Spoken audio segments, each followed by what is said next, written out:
ನಮ್ಮ ಹಿಂದೂ ದೇವಸ್ಥಾನಗಳನ್ನು ಕೂಡ ಯಾವ ರೀತಿಯಲ್ಲಿ ಖಾಸಗಿ ದೇವಸ್ಥಾನಗಳಿತ್ತು ಆ ರೀತಿಯ ವ್ಯವಸ್ಥೆಯಲ್ಲಿ ತರಬೇಕು ಅನ್ನುವಂಥ ಒಂದು ಅಪೇಕ್ಷೆಯನ್ನು ವ್ಯಕ್ತಪಡಿಸಿದ್ದಾರೆ. ಕಾಂಗ್ರೆಸ್ ಈಗ ವಿರೋಧ ಮಾಡಬಹುದು. ಕಾಂಗ್ರೆಸ್ ಯಾವ ದೇವಸ್ಥಾನ ಕೂಡ ಡೆವಲಪ್ಮೆಂಟ್ ಮಾಡಲೇ ಇಲ್ಲ ಇಷ್ಟವರೆಗೆ, 60-75 ವರ್ಷ ಕಾಲದಲ್ಲಿ ಕೂಡ ಮಾಡಲಿಲ್ಲ. ಈಗ ಈ ರೀತಿಯ ಒಂದು ಧಾರ್ಮಿಕವಾಗಿರುವಂಥ ಕ್ಷೇತ್ರಗಳು ಯಾವುದೇ ಆ ಕ್ಷೇತ್ರಗಳು ಅಭಿವೃದ್ಧಿ ಮಾಡೋ ಸಮಯದಲ್ಲಿ ಅದು ರೀತಿಯ ವಿರೋಧವನ್ನು ವ್ಯಕ್ತಪಡಿಸುವಂಥ ಒಂದು ಕೆಲಸವನ್ನು ಮಾಡ್ತಿದೆ.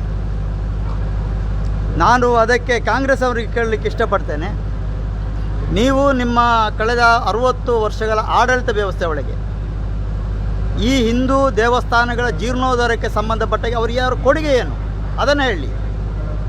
ನಮ್ಮ ಸರ್ಕಾರ ಈಗ ರಾಜ್ಯದಲ್ಲಿ ಬಂದಿರುವಂಥ ಸುಮಾರು 7-8 ವರ್ಷ ಆಡಳಿತವನ್ನು ಮಾಡಿದ್ದೇವೆ.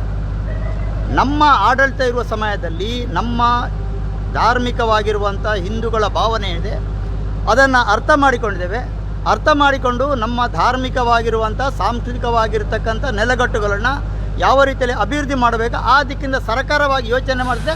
ಅದಕ್ಕೆ ಪೂರಕವಾಗಿ ಏನೇನು ಕ್ರಮಗಳನ್ನು ಕೈಗೊಳ್ಳಬೇಕು ಅದರ ಬಗ್ಗೆ ಸರ್ಕಾರ ತೀರ್ಮಾನ ಮಾಡುತ್ತೆ. ಈ ಸಮಯದಲ್ಲಿ ಕಾಂಗ್ರೆಸ್ನವರು ರಾಜಕೀಯವಾಗಿ ಈ ರೀತಿಯ ದುರುದ್ದೇಶವಾಗಿರ್ತವಂಥ ವಿರೋಧವನ್ನು ವ್ಯಕ್ತಪಡಿಸುವಂಥ ಒಂದು ಕೆಲಸವನ್ನು ಮಾಡ್ತಾರೆ. ಅದಕ್ಕಾಗಿ ನಾನು ಕಾಂಗ್ರೆಸ್ ಅವರಿಗೆ ಕೇಳುವ ವಿಷಯ ಇವತ್ತು, ನೀವಂತೂ ಒಳ್ಳೆಯ ಕೆಲಸವನ್ನು ಮಾಡಲಿಲ್ಲ, ನಾವು ಸ್ವಲ್ಪ ಒಳ್ಳೆಯ ಕೆಲಸವನ್ನು ಮಾಡಲಿಕ್ಕೆ ಹೋಗ್ತೇವೆ, ಅದಕ್ಕೆ ನಿಮಗೆ ನೋಡಲಿಕ್ಕೆ ಕಷ್ಟ ಆದರೆ ನೀವು ಮಾತಾಡದೆ ಕೂತ್ಕೊಳ್ಳಿ ಅನ್ನುವಂಥ ಮಾತನ್ನು ಕೂಡ ಈ ಸಂದರ್ಭದಲ್ಲಿ ಇಷ್ಟಪಡ್ತೇನೆ.